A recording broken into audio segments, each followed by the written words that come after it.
What is going on, you guys? My name is Rayge, and we are back today with a Green Goblin Classic overview of how to maximize the points now that we've had a chance these last few hours to actually test both difficulty 6 and 7, which is as far as I'm going to go. So as you can see here, thankfully was able to hit a 1.12 million score run here, and this is actually with all the packs activated in difficulty 7 here.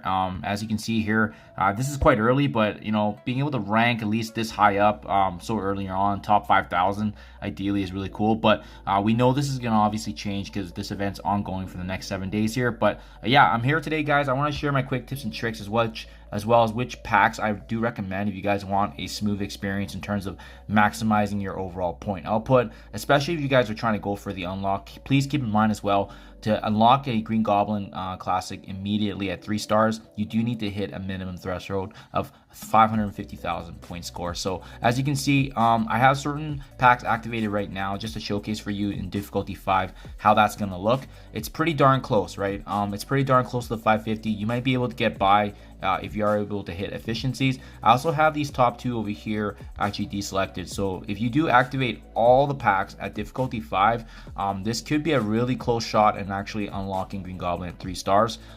Typically though, these 2 aren't recommended just because of the fact that they can make the opponents quite a bit stronger. But you know, use that at your own caution. If you guys are finding that you're very close to hitting the 550, I definitely would give that a shot at difficulty 5, and that can ultimately give you the unlock as well, especially with the suggested gear at 13.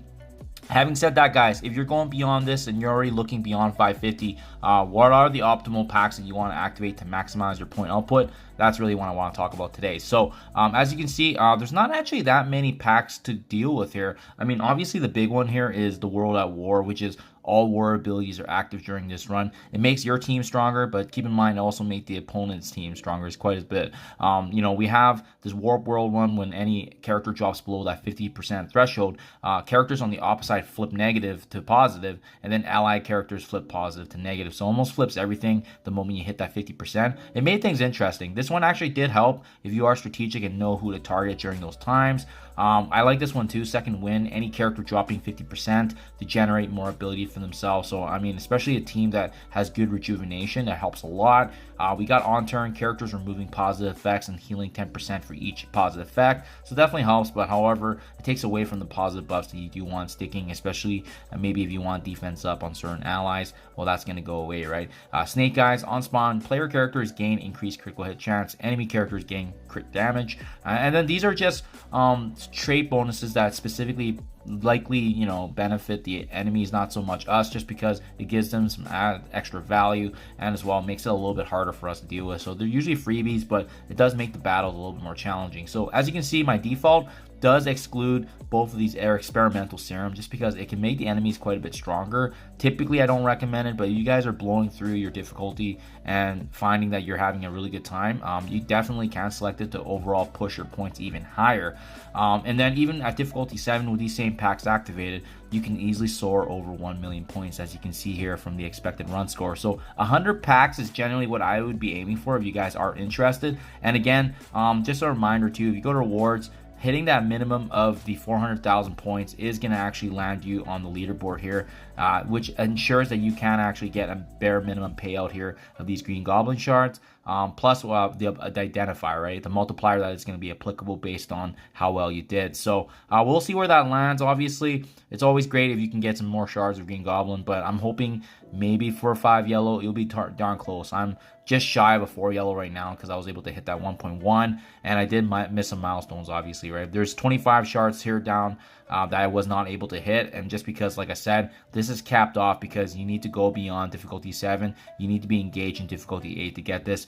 To go to difficulty 8, we can use these same packs, and that looks like 1.5 million. However, the caveat is that you do need both New Avengers as well as Rebirth built up, and I just didn't have the resources nor the materials to bring up another team, especially one that I'm not interested in. So now, guys, one big disclaimer here, if you guys are planning to run this at difficulty 7 with all the packs activated, and you are finding that your teams are doing exceptionally well, I made a video on this as well, but if you guys only have the Rebirth team, I highly do not recommend you activating this World at War.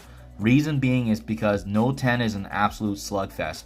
If you activate this World at War, it makes that Heroes for Hire team in No 10 exceptionally strong, even if you have a very tuned up Rebirth team. So I'll put in the link in the description below if you guys are interested in watching it, but I was able to power through it. But my team is quite strong. Like, I had a 1.3 million team total power for Rebirth, and they were struggling with this World at War at No 10 with all the packs activated. So if you guys are watching this and you're still planning this out before you attack it, and your Rebirth team is around where I'm at or even weaker, and you're attempting difficulty 7 with all these packs, highly stressed that you guys take this off, because it's going to make it a lot easier. And as well, you can see here, it's only a 55,000k point score difference, right? So it doesn't make that much of a deal. Honestly, you can even add in both the experimental serum just to kind of, offset it, and that still gets you close to that 1.05 million. But yeah, like I said, I think that's gonna be a difference maker. If you get to the final node and you can't finish it because of this one, then you have to reset and go back, and that's the worst feeling ever, right? So just something, guys, to watch out for. If your Rebirth team is like north of 1.4 1.5 million and you're doing difficulty 7 with all packs activated, you'll likely breeze through it, right? But I think 1.2 1.3 million is likely where the limit is at, just because it took me quite a few tries to even reset and get through it. Otherwise, though, if you guys are using a mixture of New Avengers and Rebirth for difficulty 7, then you might be good. You can have a really good sack attempt to go in there and get the job done. But otherwise, these are all the packs I recommend, guys. Pretty straightforward, honestly. They didn't have as much as before in the other Legendary and Horseman events, so this is actually pretty easy to actually maximize your points and Scourge score modifier here. So again, first time we've seen this difficulty 7 and 8 separated by the number of teams you want to utilize. It'll be interesting to see what this leaderboard payout is going to be, because I suspect that, obviously it's going to be a big divide between those who did have resources to invest in another team plus Rebirth, as opposed to just using one team to get through as high as you can on difficulty 7. So hopefully this helps you guys to maximize your points. Hopefully this makes sense in terms of what to set up here. But overall, it's a pretty good event. These are always fun to go through, and obviously the ultimate reward in getting Green Goblin Classic is always the icing and cake. So thank you as always. Good luck in your guys' event running. I hope my videos do help. I'll link them below if you guys need a reference of the attack order and so forth. Thank you as always, and I'll catch you guys in the next one.